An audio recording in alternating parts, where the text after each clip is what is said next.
Trump atinge primeiro objetivo no Brasil e mostra quem manda. A decisão veio logo após as visitas de seus enviados. Veremos isso e mais no Giro pelo Mundo. Olá, amigos do canal Vista Pátria, eu sou a Débora. Trump procura dar um nó no governo brasileiro através da estratégia de defesa da segurança hemisférica.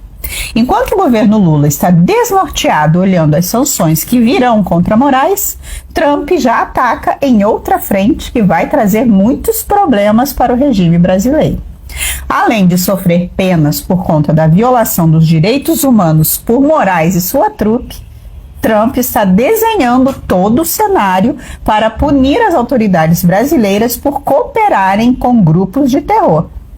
Não estou falando de nenhum grupo específico do Oriente Médio, apesar de uma grande atenção com o Hezbollah na tríplice fronteira. A jogada de Trump é justamente os grupos criminosos como PCC e CV.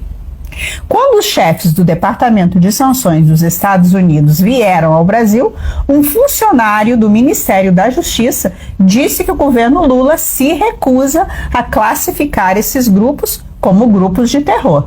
Vocês devem lembrar disso. Mas a visita fez efeito no Congresso brasileiro. Ontem mesmo foi aprovada a urgência para classificar grupos que dominam território como grupos de terror. Nessa leva entra todo mundo, desde PCC até as milícias. Isso já é resultado dos trabalhos dos enviados de Trump ao Brasil. Vale lembrar que Trump decretou emergência contra esses grupos. E esse decreto do Trump permite que ele use as Forças Armadas dos Estados Unidos para agirem em países que abriguem esses grupos.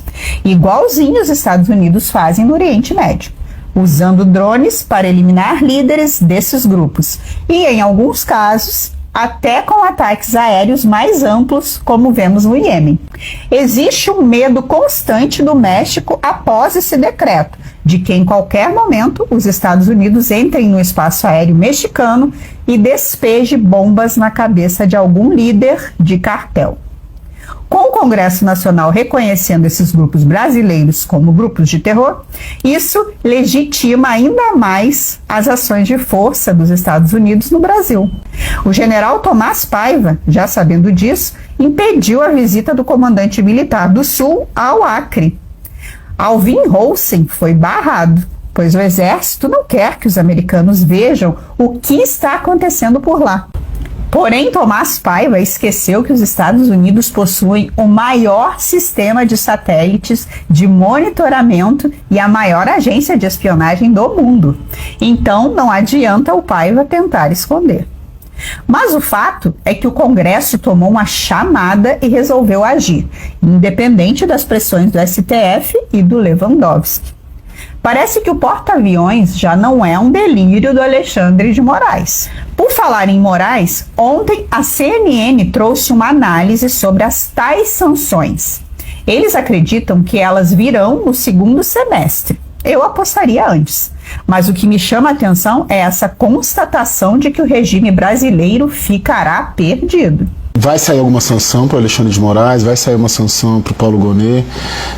Eu tenho informação que foram entregues dossiês mesmo, assim, muitas informações sobre o curso do processo e vai de encontro também... Dossiês para os americanos. Isso, para os americanos, sobre a atuação do Gonet, do Fábio Schor, que é o delegado da Polícia Federal que investiga isso, e que seria no segundo semestre, antes mesmo da conclusão da trama golpista. Acho que o governo brasileiro não está preparado para enfrentar uma situação dessa, porque nunca enfrentou nenhum governo, muito menos o Supremo Tribunal Federal, que é acostumado a não ter, por motivos óbvios, né, mas não ter ninguém acima do Supremo Tribunal Federal.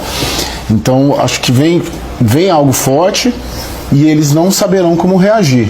E eles tendem a reagir como eles costumam reagir, dobrando a aposta, que é o que aconteceu hoje.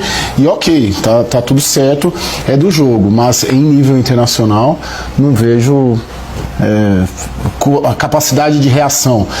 O nosso chanceler não fala com o Marco Rubio até hoje. Os Estados Unidos não tá nem aí pro governo Lula, né? O governo Trump, a Casa Branca. Então é muito difícil, e eu antevejo, já ouvi isso também, talvez até retirada de embaixador, porque se acontecer vai ser isso. Itamaraty vai chamar a embaixadora nossa lá, a Viotti, em Washington, vem pra cá, aqui não tem nem embaixador, no Brasil não tem embaixador dos Estados Unidos em Brasília até hoje, ou seja, muito difícil a solução disso. Como se não bastasse isso, Moraes pode adiantar as sanções contra si mesmo.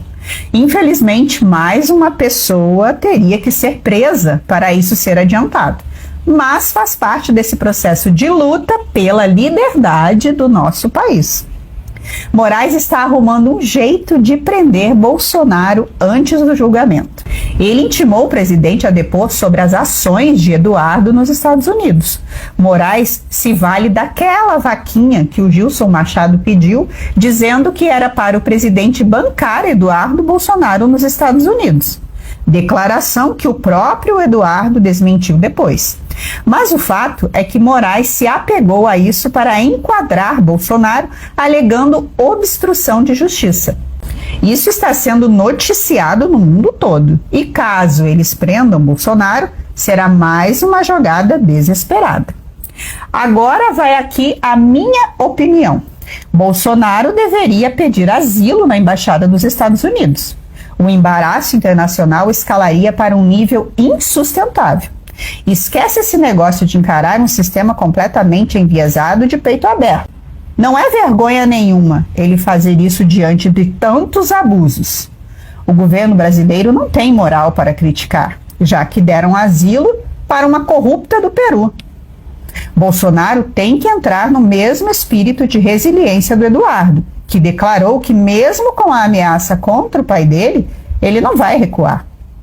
Eduardo sabe que não tem acordo com essa gente. Eles vão até o fim. Então, o maior gesto de resistência do Bolsonaro seria se asilar na Embaixada dos Estados Unidos. Isso, inclusive, poderia adiantar muito esse processo arrastado das sanções. O que você acha? Deixa aqui nos comentários.